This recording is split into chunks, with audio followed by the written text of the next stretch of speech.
With the new year upon us, it's time to count down the top 10 films that made last year great. With that said, let's get started. Coming in at number 10 is Captain America and Thor.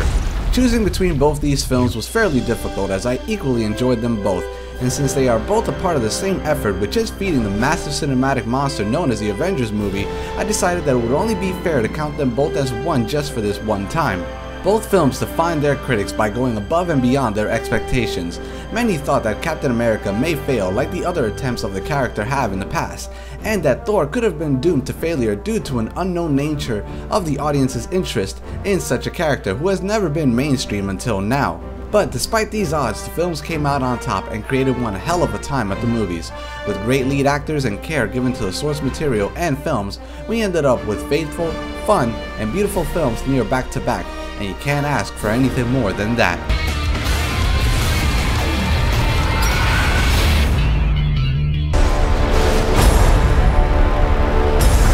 I will return.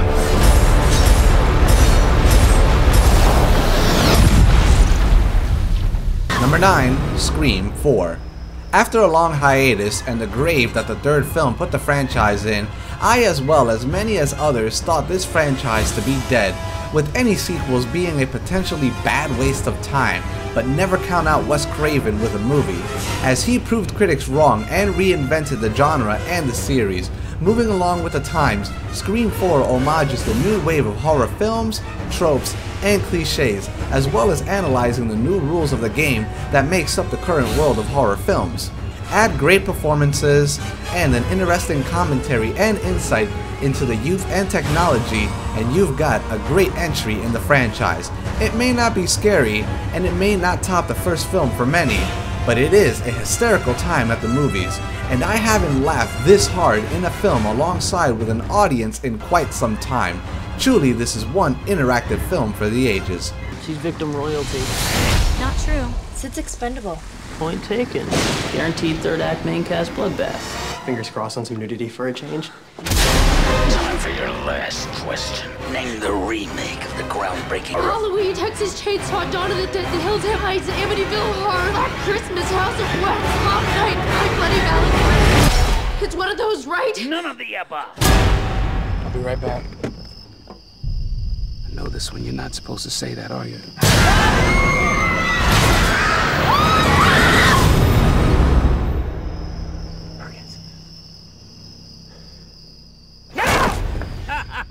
You should have seen the look on your face.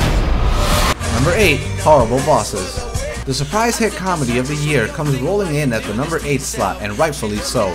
Horrible Bosses is the funniest film I've seen in the year, and with a tight script, witty writing, and excellent casting, it's no wonder why. Charlie Day steals the show with this one, leaving everyone laughing, and his interactions with his friends can be enjoyed all day, yet that does not take away from the excellent supporting cast members playing the villainous bosses who all bring their own subtle take and humorous charm to the movie. To miss this is to deny yourself the best comedy of 2011. I took her invitation to fuck her as an invitation to fuck her. Ow! What are you? Ow! What are you?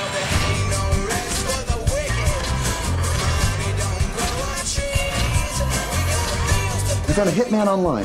Number 7, Fright Night. There is nothing more I enjoy than having a movie completely prove me wrong and shatter my expectations, and Fright Night did just that and so much more.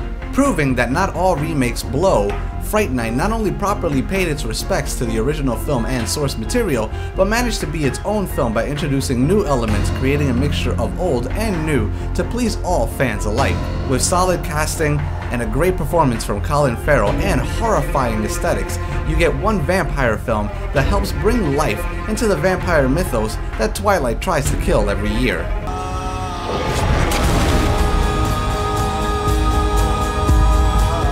Charlie's gonna find me. I'm counting on it.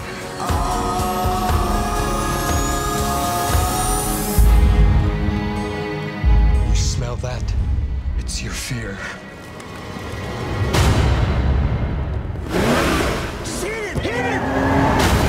Did I kill him? Hopefully.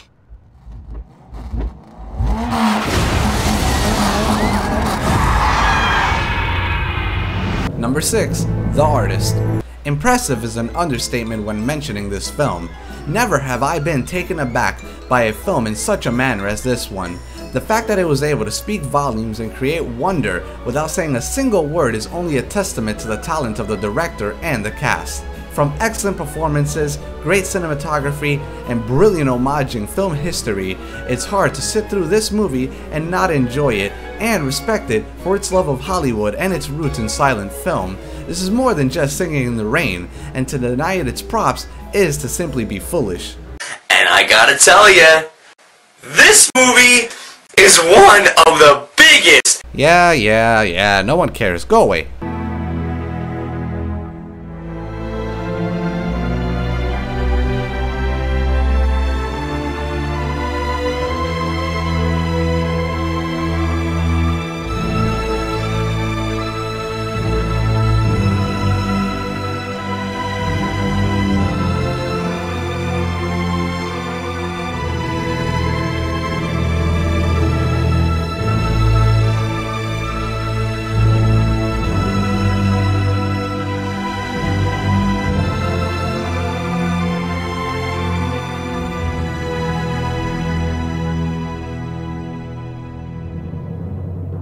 Number 5. Hugo.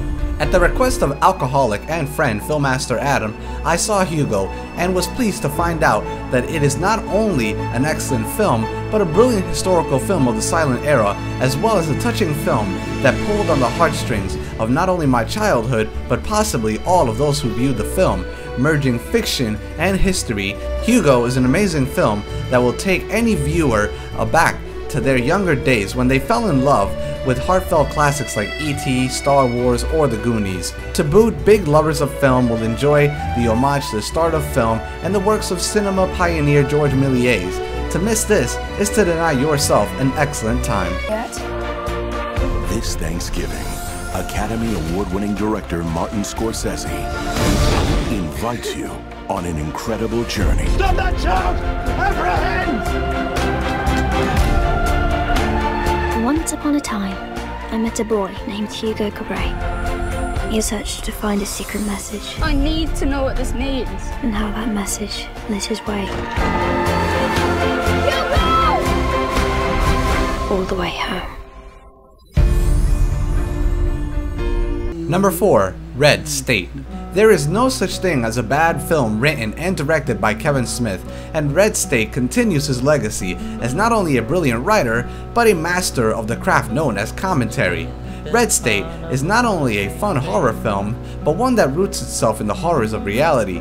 A zombie with a machete won't come after you in real life, but the likelihood of a deranged bigot is all too real, and Smith capitalizes on this very well. To boot, this film feels like the proper successor and follow-up to Clerks 2, and Michael Parks' performance as the psychotic reverend is simply chilling and attention-grabbing. It may not be the best horror film out there, but it is most certainly one hell of a film. In his shining eyes, in his shining eyes, I see the promise of all forgiveness to set you free. I see the face of Jesus on my way this night. And my Savior is there to comfort me. I fear God. You better believe I fear God. Number 3. Super 8. To say that I love this film would not give it justice. Super 8 is another film like Hugo that takes you back to a more simple and innocent cinematic time in life. It sends you back to your younger days, making you feel nostalgic for films like The Goonies or The Sandlot while crafting its own excellent story. The focus here isn't the aliens so much as it is the kids, which is a good thing because they not only feel real but are a joy to watch, as they are all extremely talented and fun. With excellent mystery and intrigue, Super 8 stands as one of my favorite films of not only last year, but many.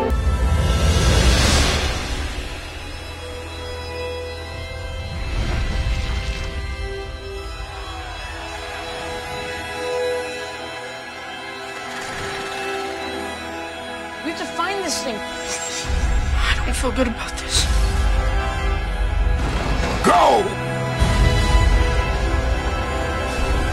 I saw it. No one believes me. I believe you. Number 2, X-Men First Class. Not being the biggest fan of the X-Men on the big screen, I was shocked when First Class kicked so much ass that I was left blown away, and that wasn't counting the action itself. How Michael Fassbender was not nominated for an Oscar for his performance as Magneto is beyond me, and his interactions with Charles Xavier always generated interest and never grew old. Add on a great supporting cast, sleek cinematography and costume design, as well as a tight direction, and you've got one of the best comic book films ever made. The cost of freedom is always high. No one can foresee precisely what course it will take. One path we shall never choose, and that is the path of surrender.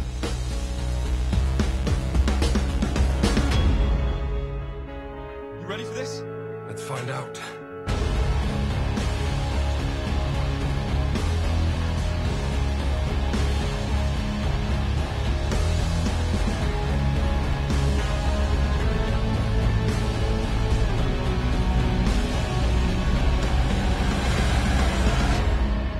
Listen to me very carefully, my friend. Killing will not bring you peace. Peace was never an option.